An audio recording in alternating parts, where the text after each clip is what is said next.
Hello everyone. Today, we'll be seeing how fast Onix can beat Pokemon Yellow in a solo run challenge. Let's get straight into the video.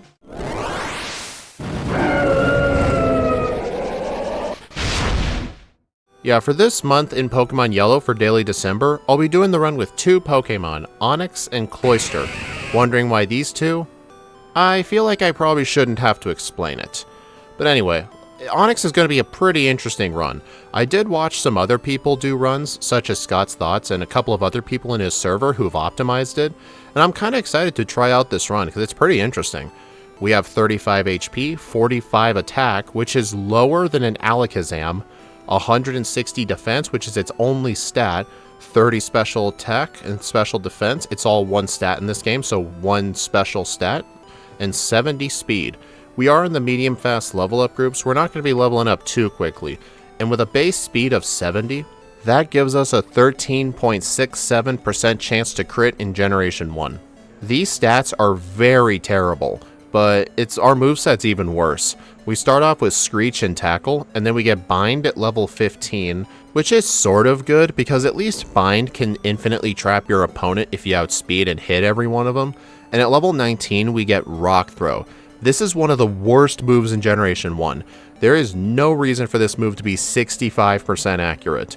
Fortunately they changed it starting Gen 2, but this ain't Gen 2. And then we get Rage, which is useless, and then we get Slam and then Harden. At least Harden will be great for the badge boost glitch later. And if we take a look at the TM set, it's pretty much what you'd expect. All the ground type moves, Rock Slide, and a lot of the basic normal type moves like Body Slam. So not really much to work with, and I think it's going to be pretty easy to see what our final moveset's going to be. Fortunately though, in the early game, we really don't have to worry about taking much damage with Onix because all of the early game foes have normal type moves, so it's going to make training quite nice. However though, we're going to need to do a lot of training. I don't feel comfortable taking on Brock until we at least get Bind first, so I'm actually going to fight a lot of the wild Pokemon to gain a few levels, and with those few levels, I can then go backtrack to the bug catchers that have Metapod, because those would have been very bad to take on at an early level. And with all of the trainers finished, I can go defeat the junior trainer in Brock's gym. It is not worth blackout training here because Onix only takes 1 point of damage per attack, and it's going to be pretty dang bad. And I decide, you know what? I think level 11 is going to be pretty good to try this out. Maybe we don't need Bind after all.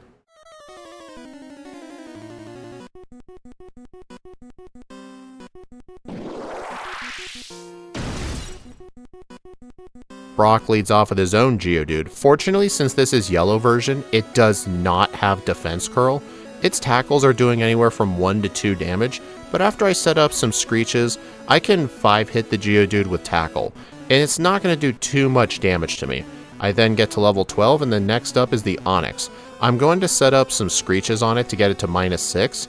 Fortunately, my accuracy has been pretty good with Screech today, and since I outspeed it, whenever it goes for Bind, I can easily switch over to Screech. Although it going for its own Bind is definitely very annoying. I would prefer it if he used only Tackle or Bide. And this fight is definitely really slow. It's pretty much like watching a Metapod take on a Kakuna, like that one episode of the anime. I mean, I think it was 2 Metapods, but you get my point. But fortunately for me, even though it comes right down to the wire, on the very first try, I am able to take out Brock's entire team and get the Boulder Badge. This will give me a 12.5% boost to my attack stat, which will definitely come in handy for sure. And with Brock defeated, we gotta go take on the trainers on Route 3, as well as the trainers in Mount Moon. And while fighting some of the trainers in Mount Moon, I get myself up to level 15 and learn Bind. This move will definitely come in handy for any difficult fights where we don't want the opponent hitting us. And fortunately with Bind on my side, I don't have any problems in Mount Moon from there on out. And as soon as we get to Cerulean City, we gotta ask ourselves the age-old question. Should we go fight Misty or Rival 2 first? I'm pretty sure it's not a good idea to take on a water gym leader right now, so let's go take on the Rival. He leads off with a Spearow, which is definitely a lot less threatening than a Pidgeotto with Sand Attack. I'm still going to use some binds on it to slowly chip it down. If it hits me with Leer, that's fine. That'll just activate the badge boost glitch. And then on the Sandshrew, I am going to use Bind on it because it has access to Sand Attack, which is very scary, especially when you're trying to rely on Bind. This whole fight in general is just quite awful. However though, the one thing Onix has going for it is most of his moves are pure normal moves, so it really can't do much damage to me. But when you miss so many moves, it actually gives your opponent enough time to use normal type moves to kill you. So I end up getting my very first reset here. I do get another couple of resets because of the Spearow going for a turn 1 growl, which I do not want it to do. And it takes me until 5 resets into the run, but I actually defeat his entire team with almost full HP. That just shows you I got really good bind luck there. But with the rival defeated, we gotta go take on the single highest cluster of mandatory trainers in the entire game. Props to Gym Leader Matt for that saying. But in all seriousness though, no one on this route really provides a problem. Not even the hikers that have their own Geodude. Like, yeah, it's slow, but I got Screech and Bind, I can wait. But while doing Nugget Bridge, I do learn Rock Throw. I'm going to seldom use this move when I can because of how inaccurate it is. I'm pretty much only going to really use it for flying types, and that's probably about it. But however though, the very last trainer in the Route 24-25 gauntlet is this last right here with 2 Oddish. Obviously, I get 3 resets here because the plan is to use Bind to trap the Oddishes into not attacking. And obviously, with being 75% accurate, this took quite a few tries, but I do eventually defeat her. And with all that done, we could go take on Misty right away, but I'm not going to do that just yet. I'm going to go take on the Rocket Grunt right here and get myself the TM for Dig. This is basically one of Onix's most powerful attacks. Actually, no, I think it is its most powerful attack. I mean, Dig and Earthquake have the same power. And with some other rock ground types I've played in the past, such as Golem in Pokemon Red and Blue, having Dig is all it really needed for Misty. But the thing is, I still do not outspeed her Starmie, and my attack stat is so bad, I am not ready to fight Misty right now, so I will actually head down to the SS Sand and do a bunch of the training down there. Plus, while doing the training, I can finally get rid of Tackle and learn my next upgrade, Body Slam. This is going to speed up a lot of the fights on the random trainers, which is going to be quite nice. And with all of the trainers defeated on the boat, except for the rival because I somehow forgot to fight him, I get to level 28 after fighting Misty's trainer, and now we can go take on Misty.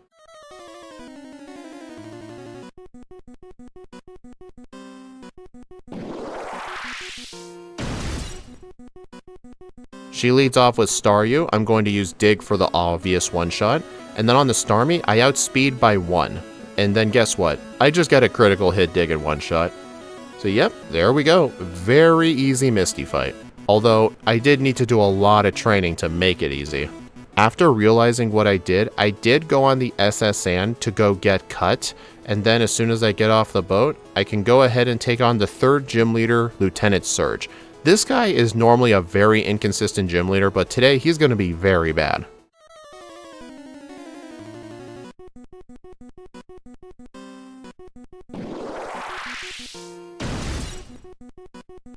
He leads off with his singular Raichu. I use Dig, and it's gone. Next.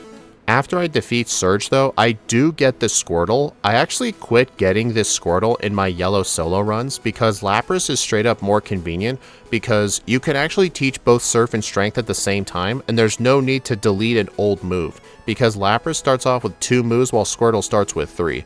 But I do get the Squirtle if I plan to do training in the water or do Blaine before Rival 5, and today will be one of those days. But we don't have to worry about that right now, because now we have to do the Route 9 Rock Tunnel Gauntlet of Trainers. There are normally a few difficult trainers in this part of the playthrough, such as the Rapping Lass, as well as the Cubone Maniac inside of Rock Tunnel, or even the self-destructing Hiker for that matter, but none of them provide any problems. I just let the self-destructing Hiker just blow up his entire team, and I take like no damage. And with Rock Tunnel behind us, we can make our way over to Celadon City.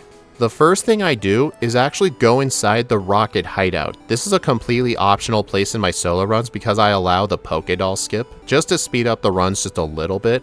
I know it's a bit controversial whether it should be allowed in solo runs or not, but I just allow it. I've always allowed it, because the actual speedruns allow it. It's technically allowed in glitchless. But the things I get in here are the TM for Double Edge, this Nugget, as well as getting a rare candy. There is also another nugget on one of the lower floors as well as the TM for Horn Drill, which I can't learn, but I can sell it for money. And you may be wondering, hey, why do you need money? It's simple, I need money to buy vitamins. And today's vitamin of the day is 5 protein. We really do not need more speed because our speed isn't that great and it's kind of a waste of time buying carbos, so I'm just going to buy all the protein I can get. Plus there's a bunch of free carbos I can pick up in the overworld. Then I can go ahead and get Fly, head on over to Lavender Town, completely destroy the rival thanks to having Rock Slide on my moveset as well. I got the TM for Rock Slide in the department store on the top floor. You have to give a little girl a sody pop. And then, with Pokemon Tower cleared out, after I send the Marowak to hell with a Pokédoll for trapping Mr. Fuji hostage, I can rescue him and get the Poké Flute. So now, the world is my cloister.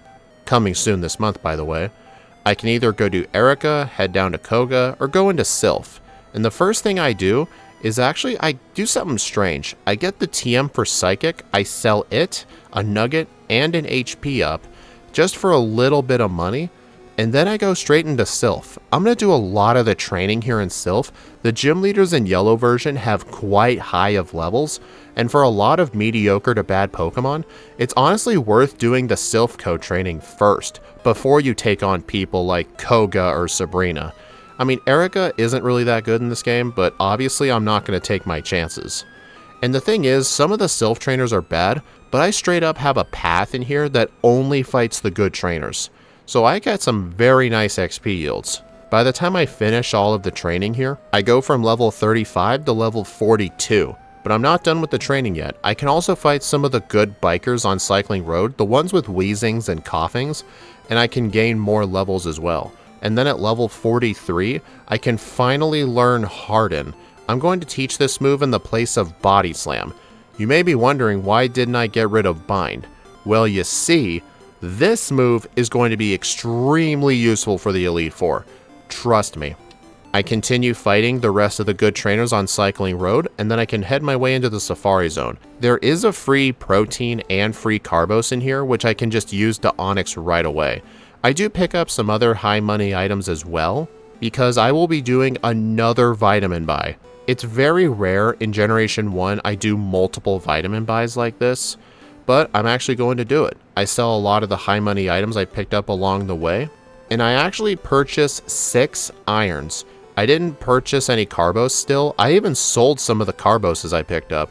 The reason I used a bunch of vitamins in my defense is because a lot of the harder fights later on are going to use physical moves, so having a lot more defense will make a huge difference. Besides, I could have bought calcium, but my special is so bad that's really not going to impact things.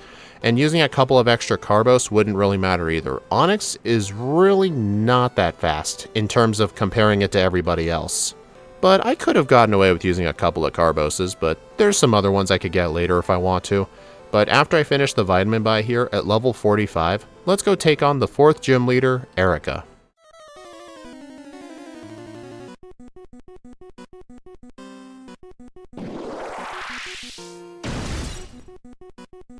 Erica leads off with Tangela. I go ahead and use Rock Slide doing half, and Mega Drain heals almost all of her health back up. And when I realized that, I for some reason went for Dig, expecting something different, and I get a quick reset. Okay, I really should have just used Bind here. And that is exactly what I do on the next attempt. My plan is to try and bind it down to half HP, and then finish it off with Rock Slide. Next up is the Weepin' Bell. It will take neutral damage to Dig, so I can go ahead and one-shot it, and then I can one-shot the Gloom as well. Thankfully, I was underground when that Petal Dance hit, because that would have destroyed the living crap out of me. But, on the bright side, Erica's done, so afterwards, we can either go take on Rival 5 or Koga. I'm going to take on Koga first, because even though he's the Poison-type specialist, his Venonats and Venomoth are part Bug, which makes them neutral to Ground-type attacks. Plus, I want to beat Koga to get access to Surf because I want to do Blaine afterwards as well. So let's go ahead and take on the 5th gym leader, Koga.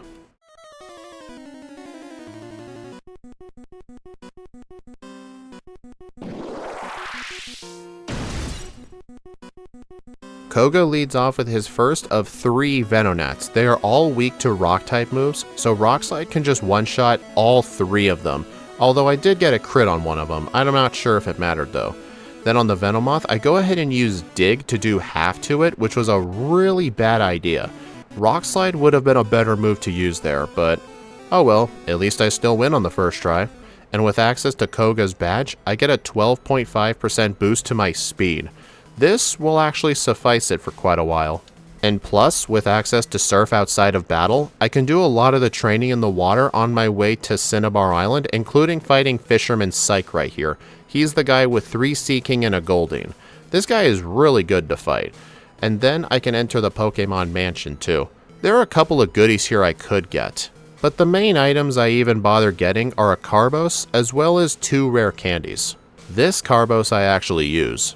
And then as soon as I get the secret key, I can dig out and fly back to Cinnabar Island and enter the gym.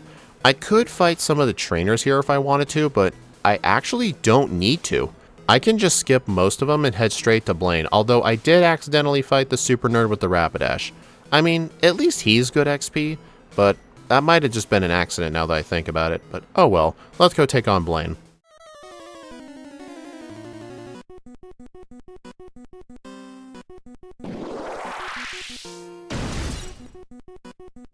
Blaine is very good in Pokemon Yellow. He leads off with Ninetales, and I go ahead and use a Harden, and Flamethrower does about slightly less than half, and then with one Harden, I can actually one-shot both it and the Rapidash with Dig. I level up to level 50 on the Arcanine, which resets my badge boost, and it did unfortunately set up Reflect, but Blaine literally threw the fight. He used Reflect 3 times in a row, causing him to lose the fight. Okay, when I said he's good, I meant his Pokemon. He does have random AI, which in some ways makes him harder, but it can lead him to doing stupid stuff like this. And with Blaine defeated, the only thing we can do left is go take on Rival 5. I've been delaying it for so long because of his Cloyster, but I feel ready to take him on now. He leads off with his Sand Slash. It does have Sand Attack, so you don't want to set up on it too much if you can avoid it. For some reason though, he used Poison Sting on me. Weird. And then on the Cloyster, at this level, I can 2-shot it. It has a 50% chance of either going Withdraw or Clamp, or I guess Aurora Beam. I guess it's a 1 in 3, but anyway, it just used Withdraw. And then on the rest of his team, I can go ahead and just quickly knock them out with either Dig or Rock Slide. I did get a miss on the Kadabra, which made things a little scary, but I was very overleveled. I wasn't too worried. Plus, having access to Dig made the Giovanni fight at the top easy as well. And with Silphco finally liberated, I can do some property damage and defeat Sabrina.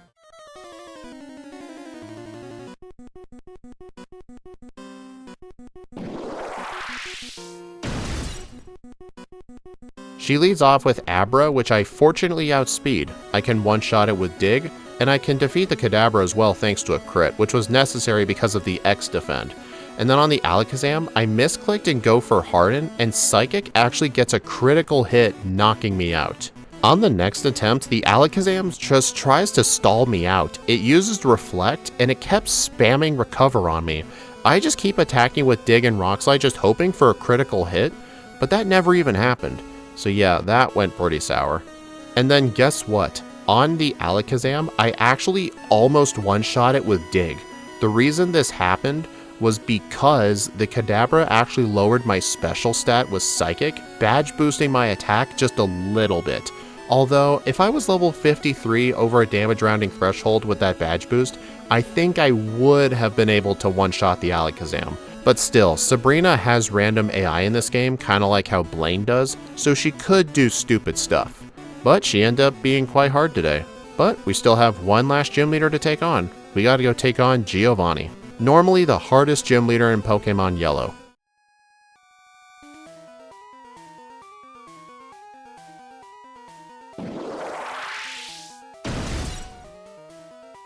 Giovanni leads off with Dugtrio. It outspeeds and goes for Earthquake, and I can just use Dig, and it barely lives. And then Dugtrio knocks me out with Fissure. Screw you, dude. On the second attempt, the Dugtrio goes for Dig, I go for Dig, he comes up, I knock him out in one hit. Then on the Persian, I can literally just set up my 6 Hardens for free.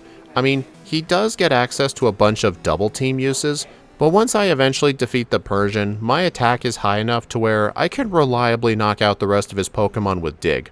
And if you're wondering why I don't have Earthquake yet, having Dig is still great for Lorelei due to an AI exploit. I'll go over it once we get there. But with Giovanni defeated, we still have to take on Rival 6 first before we can have access to the Pokemon League.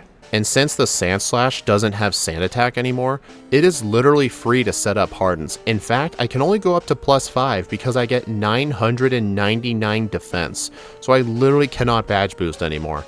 It's not often something like that happens. And with the rival defeated, we can make our way through Victory Road. I do get the final rare candy in this run. There is a rare candy in the power plant, but I didn't get it because that power plant candy is one of the most out of the way rare candies in the entire game. I really only get it for very bad runs. I mean, this thing's bad, but it's not that bad.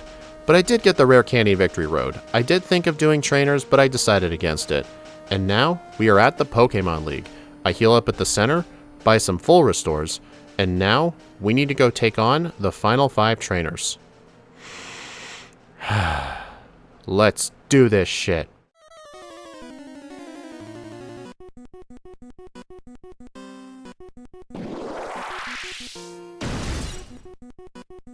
This is a very unique strat that was came up with by other people in Scott's solo running Discord server. She leads off with Dewgong. I have Fissure in the place of Dig. Here is my plan. The plan is to use a few chips of Bind, and then I can defeat it with Rock Slide. And now the plan is Cloyster is going to 2-shot with Clamp, and since Clamp hits twice, it's effectively a 1-shot.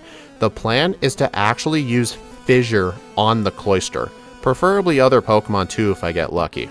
On the second attempt, I kept missing Fissure, she kept missing Clamp. Okay, that's a quick loss. On the third attempt, I used Fissure, it missed, and then it goes for Ice Beam. Yep, this is essentially what the fight has come down to. I don't know how, but my luck with Fissure today has been so bad. It took until 19 resets into the run to finally land Fissure on the Cloyster. I decided to keep spamming it, and I actually defeat the Slowbro with Fissure as well. Then I can Rock Slide the Jinx, and I'm going to use a few binds on Lapras to make sure I can guarantee the 1-shot from there with Rock Slide. And that is exactly what I do. So yeah, I missed a whole bunch of Fissures and then just landed 2 times in a row. Yeah, that's essentially how the move works. And then with Lorelei defeated, I can replace Fissure with Earthquake. Next up is the Fighting type Elite Four member, the Hiker.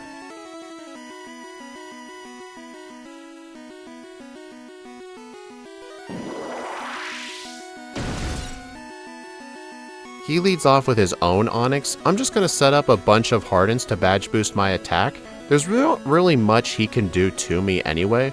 He has his own Screeches and Digs. I mean, if he Screeched me, he could actually infinitely badge boost me. But once the Onix is defeated, the rest of his physical attackers don't pose any threat to me whatsoever. Unless there's a critical hit that is from the Machamp. But all it really did was just use an X defend. Not once, but twice. Classic Hiker move. Next up is the Ghost type Elite Four member, Agatha.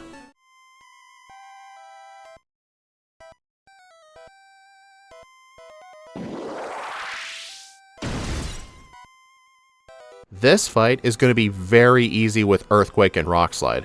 I can use Earthquake on the Gengars and the Haunters, and then I can use Rock Slide on the Golbat. Oh yeah, Arbok. I can use Earthquake on that too. I have barely enough power points. I entered this fight with 4 uses of Earthquake, which is exactly the number I needed. Next up is the Dragon type Elite Four member, Lance.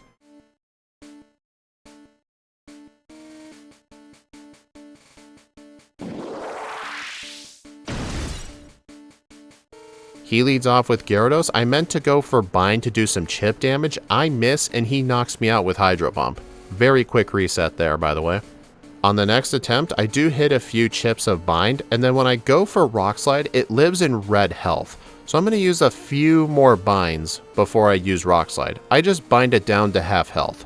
Then on the Dragonair, I go ahead and use some Hardens on it because this is the one with electric type moves. And this is a completely free Pokemon to set up on. I can only get 5 Hardens though, which is a little unfortunate. But that's fine though. The Dragonairs are 1-shots with Earthquake. I can 1-shot the Aerodactyl with Rock Slide, and will the Dragonite go down? Yes, it does. I did miss a rock slide and he hit me with Blizzard, but fortunately because of my badge boosted special, I survived with some decent health to spare. And with Lance defeated, we still have to take on the champion. So let's go ahead and finish this run.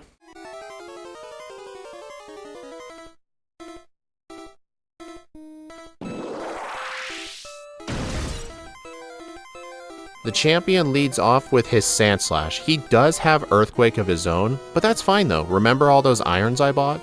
They are coming in handy for this. Honestly, the irons are probably affecting me from going to +6.